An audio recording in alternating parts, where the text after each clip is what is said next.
आप मुझे एक बार बताइए महाराज जी, पहले हम देखते थे कि जो साधु संत हैं बड़े सिंपल, मतलब पहाड़ों पे तपस्या करते थे।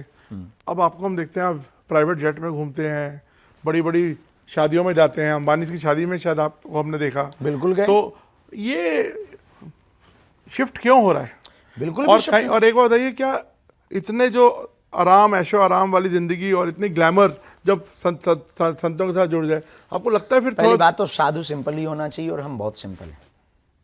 दूसरी बात, रही बात चार्टर्ड की, तो वो आपकी श्रद्धा है कि आप हमें चार्टर्ड पे लेके आए।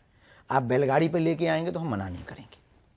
गए आप कभी बैलगाड़ी में कहीं? बिल्कुल गए हैं। और आपको हम कह दें कि एएनआई को हम एक वीडियो का विजुअल भेजना चाहते हैं कि जलगांव में जब हमारी कथा हुई है, और कथा में जब पूरे में पानी भर गया है तो बैलगाड़ी से चल के गए, उसका वीडियो नेट पर डला हुआ है, और कृपा करके वो जरूर देख लें। और हम पैदल भी चलते हैं, 160 किलोमीटर पैदल भी चले।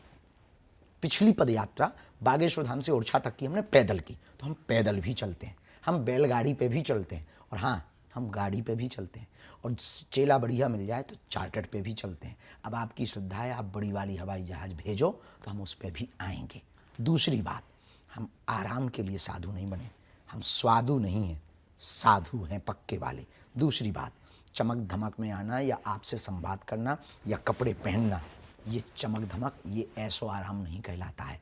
कई बार माया में फंसे हुए व्यक्ति को समझाने के लिए माया के अंदर घुस करके उसको समझाना पड़ता है। आपको जवाब देने के लिए हमको सोफा पे बैठना पड़ेगा, तब जवाब दे पाएंगे। यदि हम मंच पे बैठ जाए, आप नीचे, तो आपके अंदर से क्वेश्चन नहीं निकलेगा, ईगो हर्ट हो जाएगा। तब हमें आपको लगता तो ये लॉजिक है, हमें आपको छीलना है, तो क्या उपचार है? स्टूडियो में बैठ करके, सोफा पर बैठकर आपको जवाब दें।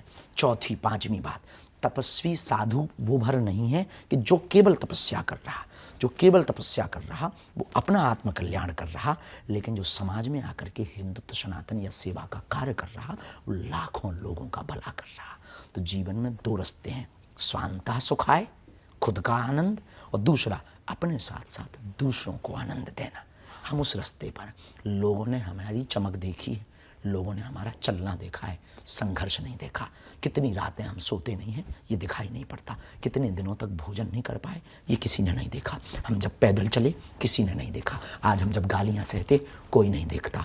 आज हम जब तनाव सहते, झंझट सहते, कोई नहीं देखता। झूठे आरोप, एलिगेशन हम जब सहते, कोई देखने नहीं आता, ना कोई साथ देने आता। उल्टा कमेंट करता और पोस्ट करता और गाली बकता, ये बाबा तो सब ऐसे ही होते हैं। फिर भी अपनी मुस्कुराहट नहीं छोड़ी, फिर भी अपना कॉन्फिडेंस नहीं छोड़ा, फिर भी अपना काम नहीं छोड़ा, फिर भी हिंदुत्व नहीं छोड़ा, फिर भी सनातन का कार्य नहीं छोड़ा, फिर भी दीनहीन बेटियों का विवाह नहीं छोड़ा, फिर भी हाँ, इस देश में नेता पैसा लेकर के, इस देश का क्रिकेटर भारत का पैसा लेकर, इस देश का बॉलीवुड का एक्टर पैसा लेकर विदेश में घर बनाता है। हम कथा करके जो मिलता है वो अस्पताल बनाते हैं, उनसे तो बेहतर है।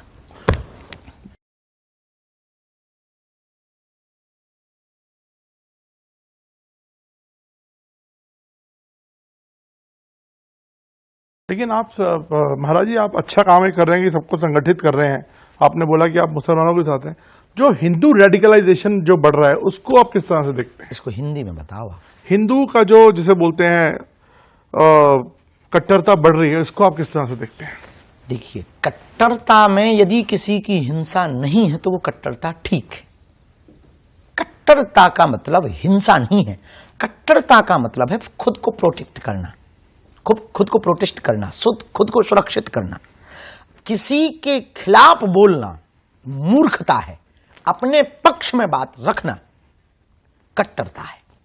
लेकिन यदि कट्टरता के नाम पर आप गला काटो, कट्टरता के नाम पर आप मंदिर मस्जिद उड़ाओ, कट्टरता के नाम पर आप भगवानों के बैनर फाड़ो, कट्टरता के नाम पर आप रामचरितमानस को जलाओ, आई एम सेक्युलर, और आप रामायण को जलाओ, कट्टरता के नाम पर आप गाय को काटो, और कट्टरता के नाम पर आप राम के होने की सबूत मांगो, तो ये मूर्खता है। ये कट्टरता नहीं है, ये मूर्खता है। कट्टरता का मतलब है खुद को सुरक्षित करना।